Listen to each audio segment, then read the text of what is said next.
हिमाचल प्रदेश के उदयपुर पांगी रूट पर हुए दर्दनाक हादसे में 13 लोगों की मौत हो गई थी। हादसे के बाद मृतकों के परिजनों ने धर्मशाला में पहुंचकर श्रद्धांजलि अर्पित की।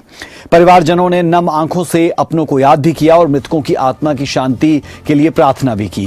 वो तस्वीरें भी हम आपको दिखा रहे हैं जहां पर कैंडल जो है वो जलाई गई है। पहले कैंडल मार्च किया जाना था, लेकिन खराब मौसम के कारण इसे तब्दील किया गया और इनसाइड द हाउस या बैंक्वेट हॉल तरह की जगह पर इस पूरे के पूरे श्रद्धांजलि सभा को आयोजित किया गया। आप देख सकते हैं कि लोग यहां पर पहुंच रहे हैं। जिन लोगों की जान गई है उनकी तस्वीरें यहां पर साफ साफ देखी जा सकती है।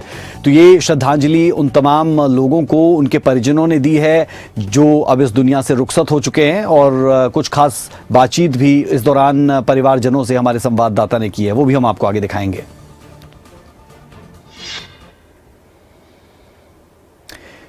तो ये वो तस्वीरें जहां पर भावभीनी श्रद्धांजलि इन तमाम लोगों को दी गई है जिन्होंने अपनी जान गंवाई, क्योंकि पहाड़ जिस तरीके से गिरा था, पूरी चट्टान एक सूमो पर आ गिरी थी जिसमें कुल 14 लोग थे। एक शख्स जो गाड़ी से बाहर निकला था पत्थर हटाने के लिए, सिर्फ उसकी जान बच पाई थी और बाकी 13 लोगों की जान इसमें चली गई।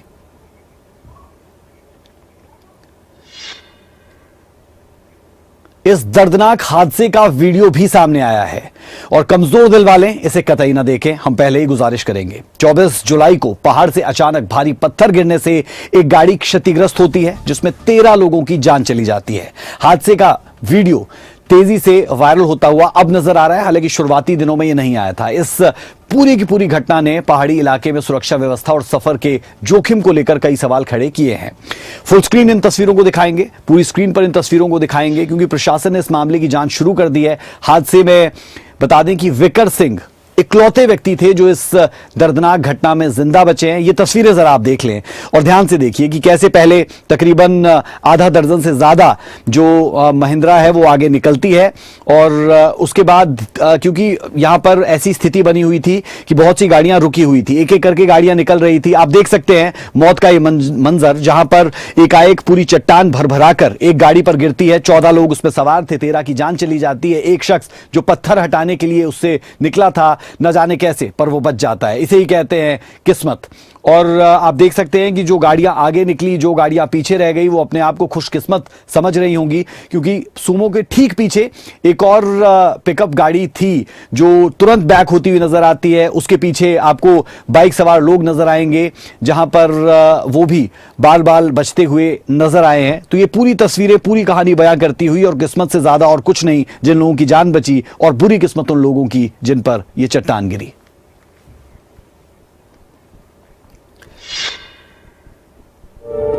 इस पूरे पर खबरें अभी तक के संवाददाता मनोज दीवान ने हादसे में जान गंवाने वाले लोगों के परिजनों से बातचीत की। अपनों को खोने का दर्द उनके आंसुओं में साफ दिखाई दिया।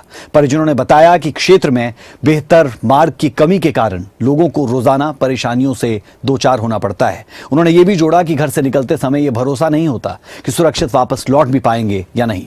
परिजनों ने प्रशासन से सड़कों की स्थिति सुधारने और लोगों की सुरक्षा के लिए ठोस कदम उठाने की मांग की है। मेरे घर से मेरे 2 सिबलिंग्स थे, मेरे बुआ के बच्चे थे, बट हम एक ही हाउस होल्ड में ग्रोन अप हुए थे। जो मेरा ब्रदर था अनिल, ऑर्फन था, उसके पेरेंट्स बहुत पहले उनकी डेथ हो गई थी। जो मेरी सिस्टर थी उसके भी फादर नहीं थे, तो वो भी सिंगल मदर ही उनको कर रही थी। और मेरे एक रिलेटिव थे, मेरे मामा जी थे, हमने उनको खो दिया। और मेरे गाँव से एक यंग लड़की 24 ईयर की रेखा। इसके अलावा जो भी अपने थे, मैं उनका आपको नाम बता सकती हूँ, वो सब हमारे अपने थे। तो देखिए, हम जिन परिस्थितियों में रहते हैं वो बहुत ही मुश्किल है। हमारे पास कोई ऐसा सेफ आप कहें हमारे पास रूट नहीं है अभी तक। और सड़कें तो हम उनको, आपने भी वीडियो देखी होंगी, क्या वैसी सड़कें होती है? वैसे सड़कें नहीं होती, वो सड़कें नहीं है, वो तो मतलब अपनी मौत को उसमें हम अपनी हथेली पे मतलब चलते हैं। और मैं आपको बताना चाहती हूँ कि मुझे अपने सिबलिंग, अपने रिलेटिव और अपने लोगों को खोने के बाद ये महसूस हुआ। जब हम छोटे थे, कोई साच पास से आता था या कोई रोहतांग पास से आता था, जम्मू कश्मीर से जब भी कोई ट्रैवल करता था, घर आता था, तो हम उसको, हमारे घर वाले बधाई देते थे कि आप ऐसे बोलते थे कि आप जोत पार करके आए। तो मुझे अभी समझ आता, वो इसलिए बोलते थे कि आप जिंदा वापस आ गए। तो हमारी जो जिंदा रहने के लिए तो हमारी जद्दोजहद है। हम जब घर से निकलते, हमें पता नहीं है हम वापस आएंगे कि नहीं आएंगे। तो ये आपने चंद्रिका को सुना, जिनकी आंखें भरी हुई थी और दिल लबलबाकर बस यही कह रहा था कि वो परिजन वापस आ जाएं जो अब इस दुनिया से रुखसत हो चुके हैं। सीधे रुख कर लेते हैं धर्मशाला का, जहां से हमारे संवाददाता मनोज धीमान हमारे साथ जुड़े हैं। उनसे तमाम जानकारियां भी लेंगे कि इस पूरे मामले में प्रशासन की तरफ से अब तक क्या किया गया है। मनोज, सबसे पहले तो यही जानना चाहेंगे कि आज एक भावभीनी श्रद्धांजलि सभा का आयोजन यहां पर किया गया था, उससे पहले जो परिजन थे उनसे भी आपने बातचीत की, उन्हें हमने सुना भी, और साथ ही साथ मौजूदा वक्त में प्रशासन ने इन 13 लोगों के लिए क्या कुछ किया है, तमाम चीजें समझाएं।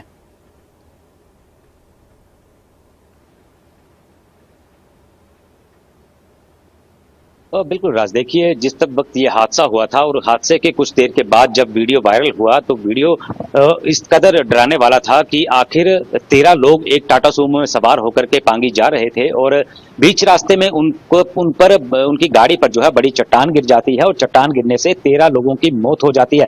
यहाँ तक कि उस गाड़ी में आग भी लग चुकी थी, गाड़ी का जो इंजन था वो जलने लगा था, उसको भी लोगों ने पानी डाल करके उस आग को बुझाया था। उसके बाद जब रेस्क्यू टीमें वहां पहुंची और इन शवों को निकाला गया तो शवों की हालत क्षत विक्षत थी। वो देखना जो है वो काफी मतलब कहा नहीं जा सकता कि उन शवों को कैसे देखना था। और ये सभी लोग जो हैं, इन सभी लोगों को उस वक्त निकाला गया और जब इनका पोस्टमार्टम कराया गया तो इनके परिजनों को सौंपा गया। तो एक ही परिवार के 5 लोग जो हैं, एक गांव के कहा जा सकता है कि गांव के 5 लोग जो हैं उनके एक साथ शव जले हैं। पति पत्नी का शव जला, साथ ही साथ दूसरी तरफ एक युवा का शव जला और साथ ही साथ एक और जो बुद्धि सिंह और उनकी पत्नी थी उनका शव भी वहां पर जला, क्योंकि बुद्धि सिंह जो है वो कुल्लू से दवाई लेकर के पांगी वापस जा रहे थे। तो प्रशासन मौके पर पहुंचा है, प्रशासन ने मौके पर फौरी राहत की जो है वो घोषणा की, फौरी राहत भी इनको दी जाएगी। लेकिन राज, बड़ा सवाल तो यह है कि आज वो सड़कें कहां हैं जिन सड़कों पर सवाल उठ रहा है। ये सवाल हम नहीं उठा रहे हैं, ये सवाल पांगी वासी, जिन लोगों ने आज खबरें अभी तक से खास बातचीत में कहा कि हम आज भी आजादी मिलने के बाद भी काला पानी की सजा काट रहे हैं और हमारे पास कोई भी खास सुविधा जो है वो पांगी में विशेषकर नहीं है। सड़कें हैं तो बड़ी ही संकुचित सड़कें हैं जिन पर आने जाने पर लोगों को डर लगा रहता है। नवंबर महीने के बाद रास्ते बंद हो जाते हैं, बर्फ पड़ जाती है और उस वक्त इन बच्चों की पढ़ाई पर जो असर पड़ता है वो काफी ज्यादा मतलब झकझोर देने वाली बातें हैं कि आखिर पांगी घाटी इतनी पिछड़ी क्यों है और इसका विकास क्यों नहीं किया जाता।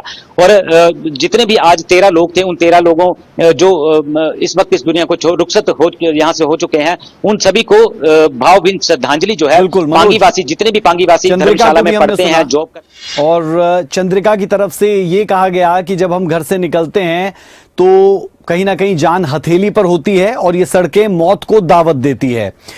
जानना ये चाह रहे हैं कि क्यों ऐसी सड़कें नहीं बन पाती, हालांकि हम जानते हैं कि जो ज्योग्राफिकल कंडीशन है वो बेहद खतरनाक है, खराब है। पॉपुलेशन का कम होना इसका एक कारण है कि हुक्मरानों की आवाज वहां तक नहीं पहुंच पाती, हुक्मरानों तक पांगी वासियों की आवाज नहीं पहुंच पाती।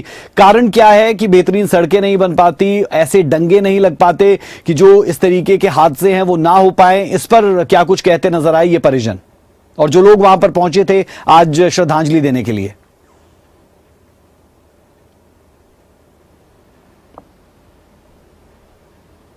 बिल्कुल राज, देखिए जाहिर सी बात है कि सड़कें बहुत संकुचित हैं वहां की और वहां पर पहुंचना काफी मुश्किल है। और जैसा कि चंद्रिका ने कहा, चंद्रिका के साथ साथ जितने भी लोग पांगी के वहां पर मौजूद थे उन्होंने यही कहा कि बहुत ही तंग सड़कें हैं और जब भी सड़कों पर हम निकलते हैं तो हमें डर लगा रहता है कि कब पत्थर गिरेगा, कब गाड़ी खाई में गिर जाएगी, कब रास्ता बंद हो जाएगा। तो कहीं ना कहीं इन लोगों को ये डर सताता है कि ये इन रास्तों से कैसे गुजरे। और खास करके इन्होंने बताया है कि जो साच पास है, कभी साच पास बंद हो जाए तो इनको अटल टनल से होकर के रोहतांग से होकर आना पड़ता है और अगर वो रास्ता बंद हो जाए तो इनको जम्मू के किश्तवाड़ से होकर के आना पड़ता है। तो कहीं ना कहीं कठिन लाइफ ये जी रहे हैं लोग और रास्ते नहीं है।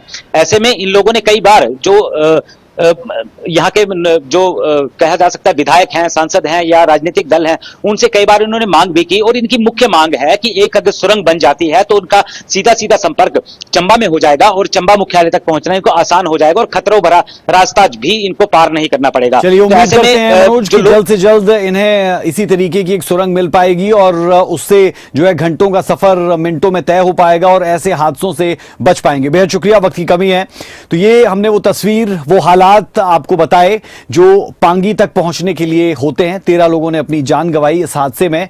खबरें अभी तक भी सभी परिवारजनों को हमारी तरफ से भावभीनी श्रद्धांजलि हम अर्पित करते हैं।